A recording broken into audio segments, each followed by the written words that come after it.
E o Papa Pio XI, inclusive, proíbe que nós rezemos o Pai Nosso junto. Exatamente. Ou participemos de qualquer celebração. E assim, um Papa não pode contraditar o Papa anterior. Quer dizer, então esse documento do Papa Pio XI não foi revogado. Então a gente passa a ter, do Vaticano II para cá, documentos que são contraditórios entre si. Exato, Na exato. história da igreja, né? E aí o que eu trago a questão-chave é qual é a influência do judaísmo? O senhor já tinha falado da cabala luriânica, da influência do lurianismo, mas depois acho que o senhor vai até tocar no franquismo, em outros movimentos, mas como é que se identifica a influência judaico-maçônica na origem do protestantismo como movimento, tanto em sua ideologia, como, obviamente, em sua teologia e em sua eclesiologia, porque dentre as heresias cometidas pelo protestantismo, em todas as suas denominações e vertentes, está a negação da própria igreja, como corpo místico de Cristo, dos sacramentos, quase todos, e, obviamente, da figura do sacerdote, que me parece uma preservação do sacerdócio ainda na antiga aliança, porque eu estou negando o sacerdócio, da nova aliança como um sacramento eficaz e válido. Portanto, morre a missa e o sacrifício. E preserva-se, portanto, a ceia judaica ou qualquer outro rito judaico com o sacrifício ainda pertencente à lógica da antiga aliança. Tanto é que o Vaticano II, na Nostra Aetate, restaura a validade da antiga aliança e a possibilidade de salvação na antiga aliança. É isso?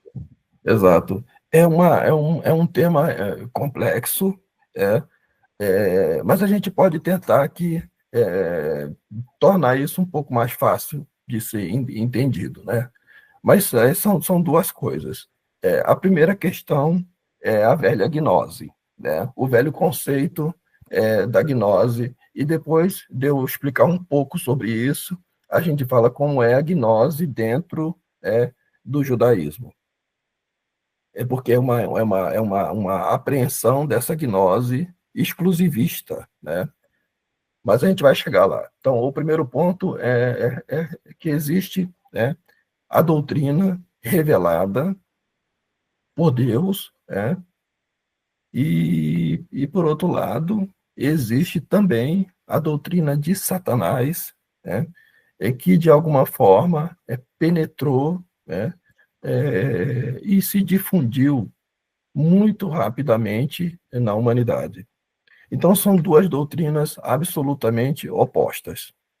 Então, a revelação que vai culminar na sua plenitude com a vinda de Cristo, e na Igreja Católica, a revelação de Deus, que dá origem à religião verdadeira, que só existe uma religião verdadeira, e essa religião verdadeira, obviamente, é aquela que tem todo esse arcabouço dessa revelação.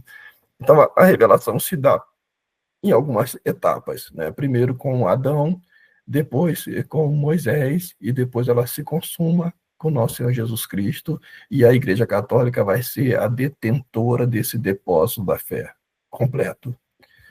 E essa revelação, ela diz que houve o pecado original, e esse pecado original, ele foi cometido pelo homem.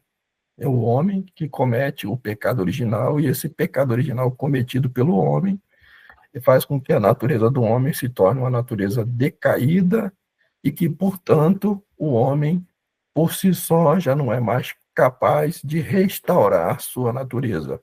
Ele necessita de uma ajuda externa.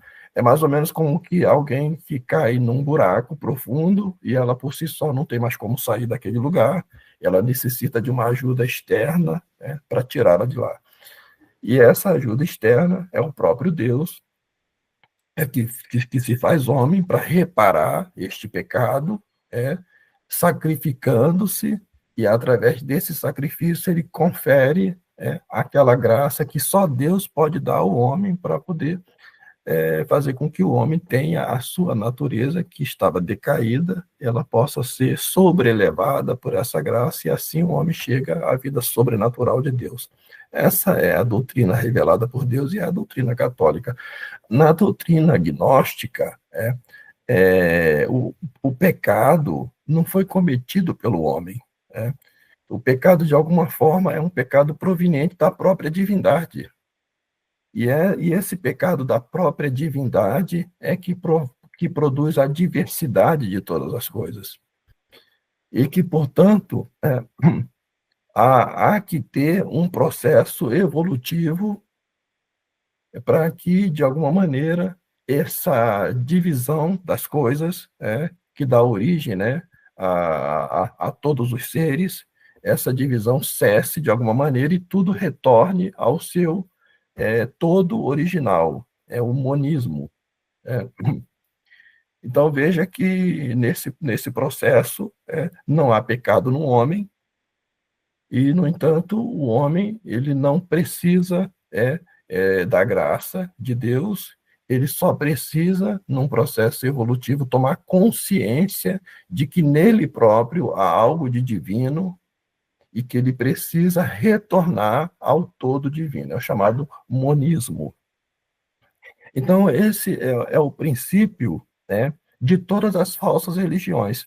Todas as falsas religiões, elas vão, de uma maneira ou de outra, elas vão abraçando algum tipo de gnose, elas vão desenvolvendo algum tipo de gnose. E por isso é que o fundamento delas todas, o princípio comum delas todas, ser contra a Igreja Católica. Esse é o princípio unificador de todas elas, né? Elas vão ser sempre contra a doutrina católica, evidentemente, né? Porque a doutrina católica, sendo a verdadeira, ela vai ter como inimiga todas as outras falsas religiões. E nisso elas vão coincidir para combater a Igreja Católica.